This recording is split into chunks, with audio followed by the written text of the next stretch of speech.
Hello class, welcome back बच्चों। लो प्यारे बच्चों, स्टार्ट कर रहे हैं नया लेक्चर। बेटा, लास्ट लेक्चर में चर्चा छोड़कर गए थे एग्जाम्पल नंबर 10 पर। बेटा, आज एग्जाम्पल नंबर 11 से स्टार्ट करके 36 तक हैं। सभी आज ही कर रहे हैं 26 के 26। बाबू, 5 से 7 मिनट के बाद अभी जितने आप कर सकते हो 11, 12, 15 तक तो करो एटलीस्ट। ठीक है ना? उसके बाद बेटा 5-6 क्वेश्चन मैं कराऊंगा जो आखिरी के मुश्किल है। ठीक है जी? चलो एक बार फिलहाल तो आप अपनी थोड़ी सी स्पीड बढ़ाकर 5-4 तो करो ना मेरे को।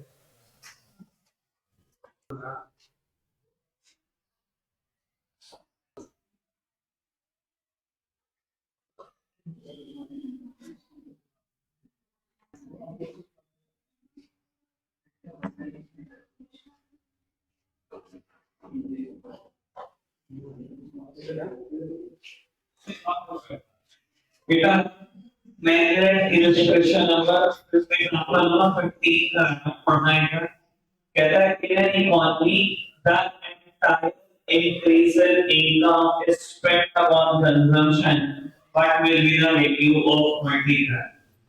Increase in the income is spent upon consumption. बेटा, एमपीसी को ये बताता है कि how much of the increased income is spent upon consumption.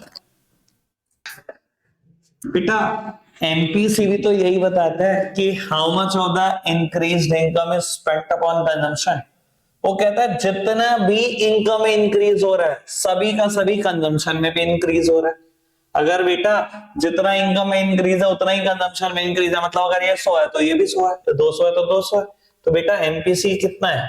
1। ऐसे सिचुएशन वो मुझसे चाहता है मल्टीप्लायर की वैल्यू।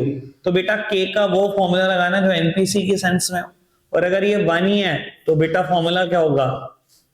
1/0। दैट मींस के की वैल्यू कितनी होगी? इन्फिनिटी। सिंपल है। बढ़ते चलो आगे बेटा। अभी आप उत्तर बोलो। एक सेकंड यार बेटा, अभी करना फटाफट से 16 to 20, फिर मैं स्टार्ट करता हूं। सिर्फ 2 से 3 मिनट रुक कर एक बार ना सभी बच्चे ना क्वेश्चन नंबर 21 देख लो। यार अभी स्टार्ट तो नहीं किया? कर दिया? लो बेटा, एक बार एग्जाम्पल नंबर 21 देख लो सभी बच्चे, चाहे कोई पूछा है कि अभी नहीं पूछा। ठीक है ना? क्योंकि ऐसा हो सकता है पहली बार कोई भी बच्चा ये करता है, मैंने देखा है, प्रॉब्लम आती है। पढ़ना एक बार। कहता है if an additional investment of 500 CR increase in the income by 500 CR in the first round of multiplier process, by 450 CR in the second round, and by 405 CR in the third round, and so on. Determine the total increase in the income. बेटा, अगर आप इस question को ढंग से समझ पा रहे हो ना, तो बेटा बैच में डिस्कस किया हुआ वर्किंग ऑफ मल्टीप्लायर है, कुछ और नहीं। देखो, जब मैं वर्किंग ऑफ मल्टीप्लायर बताता था तो पहले मैंने यही एग्जांपल बनाया था, अगर कुछ याद हो आपको, कि मेरे देश की गवर्नमेंट एक हाईवे कंस्ट्रक्ट करा रही है 100 करोड़ का। मैंने एग्जांपल ये लिया था, इन्होंने 500 करोड़ लिया। कहता है अगर इंक्रीज इन इन्वेस्टमेंट 500 CR है और उतना इंक्रीज इनकम में हो रहा है इन द फर्स्ट राउंड, कहता है सेकंड राउंड में इंक्रीज हो रहा है 450 CR का और थर्ड राउंड में इंक्रीज हो रहा है 405 CR का।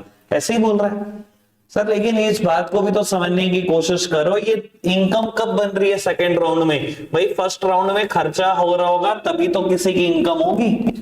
मेरी इकोनॉमी इसी प्रिंसिपल पे तो ऑपरेट करती है, एक इंसान का खर्चा दूसरे के लिए इनकम।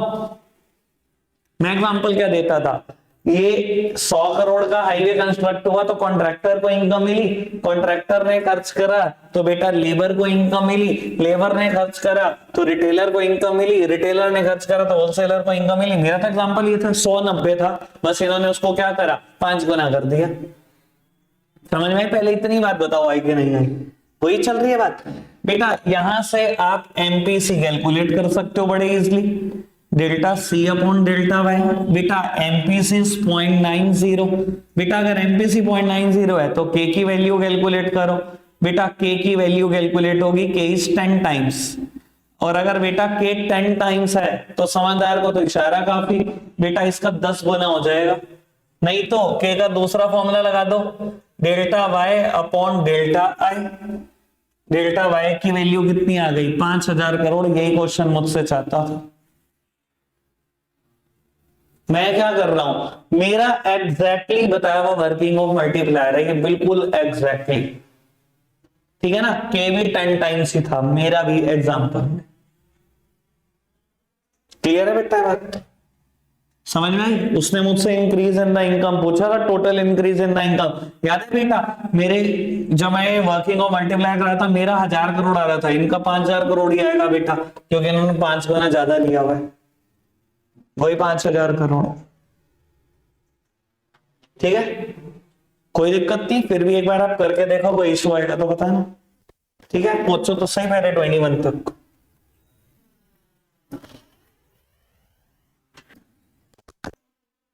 चलो बेटा एक बार इलस्ट्रेशन नंबर 19 भी देख ही लो। कहता है in an economy the increase in investment lead to the increase in national income which is 3 times more than the increase in investment, calculate the MPC. बहुत काम की बात है ये, ठीक है ना। और ये पेपर में भी ध्यान रखना, क्योंकि ये पेपर भी परेशान करेगा ऐसा आपको। बाबू कहता है इकोनॉमी में क्या हो रहा है, अगर आप इन्वेस्टमेंट में इंक्रीज करो तो इनकम में भी इंक्रीज हो रहा है, विच is 3 times more than the increase in the investment. बेटा के भी यही बताता है कि अगर इन्वेस्टमेंट में इंक्रीज हो तो इनकम में कई गुना इंक्रीज होता है। यहां से निकलेगा तो के, ये तो बात कंफर्म है, लेकिन काम की बात क्या है। कहता है an increase in investment lead to increase in national income which is 3 times more than the increase in the investment. यानी कि बेटा इंक्रीज इन द इनकम क्या है, कहता है 3 times more than the increase in the investment. बेटा यानी कि मतलब होगा 4 गुना इंक्रीज। मैं कैसे बोल पा रहा हूं ये देखो, इसकी लैंग्वेज भी सुनो क्या है। बेटा ये अगर ये चाहता होता कि आपसे कि 3 गुना इंक्रीज हो रहा है, तो बेटा वो ऐसे लैंग्वेज देता, increase in investment lead to the increase in national income which is 3 times of the increase in investment. ऐसे ही तो देता कि इन्वेस्टमेंट से 3 गुना है। इसने क्या कहा, विच is 3 times more than the increase in the investment. जितना इंक्रीज इन द इन्वेस्टमेंट है वो तो है ही है, विच is 3 times more than the increase in the investment. 3 times ज्यादा है, मतलब जितना इंक्रीज इन द इन्वेस्टमेंट है वो तो है ही है, 3 गुना ज्यादा है। यानी कि टोटल कितना इंक्रीज है इनकम में, 4 गुना का इंक्रीज है इन्वेस्टमेंट के कंपैरिजन में। अगर वो चाहता है ना कि 3 गुना है, तो लैंग्वेज ऐसे होती, increase in the national income which is 3 times of the increase in the investment. इससे बोला 3 times more than the increase in the investment. यानी कि जितना इंक्रीज इन द इन्वेस्टमेंट है वो तो है ही है, 3 टाइम्स मोर, 3 गुना और ज्यादा है, यानी कि टोटल 4 गुना ज्यादा है। ठीक है जी, समझ में आई बेटा बात। बाबू तो यहां से के की वैल्यू बड़ी इसलिए आ जाएगी। बेटा डेल्टा वाई कितना है, 4 गुना है डेल्टा आएगा, डेल्टा ए से डेल्टा ए कैंसिल, के 4 आ गया। तो बाबू के का एक फॉर्मूला लगा लो एमपीएस के सेंस वाला, ये 4 पुट करो, एमपीएस आ जाएगा 0.25। एमपीसी पूछा है ना, एमपीसी 0.75। ठीक है, चलो करो।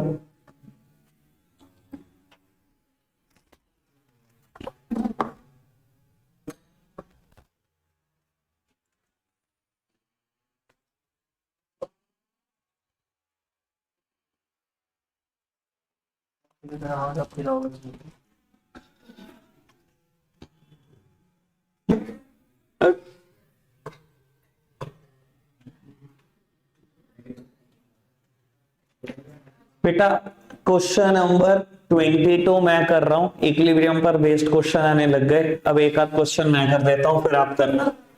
कहता है calculate savings AD AS and determine equilibrium level of income if investment is fixed at 100 CR। ठीक है जी, देखते हैं बेटा इक्विलिब्रियम लेवल ऑफ इनकम क्या है। सेविंग्स एडी और एएस तो निकालना ही निकालना है बेटा। इनकम बताना 0 से शुरू करके 500 तक है ना।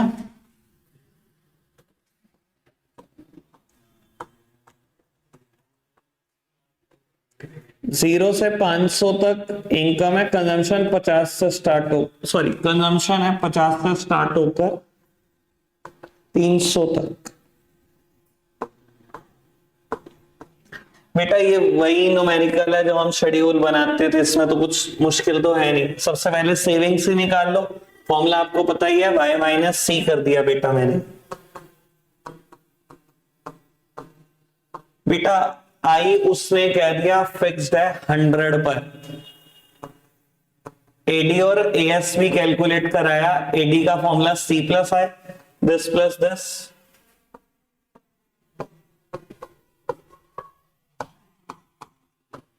एग्रीगेट सप्लाई इनकम के बराबर भी होता है, सी प्लस एस के भी जिस मर्जी फॉर्मूला से कैलकुलेट कर लो। बेटा अब इक्विलिब्रियम दो ही लेवल पर हो सकता है, एडी और एएस और एस और आई, यानी कि at the income level of 300 बेटा इक्विलिब्रियम अचीव हो जाएगा। इतना सिंपल था, ठीक है जी। बेटा ऐसे ही क्वेश्चन है अगले 2-4, फटाफट से करना शुरू करो आप, ये करके बताओ फटाफट से 23। आज के लिए इतना ही रखेंगे प्यारे बच्चों, बाय।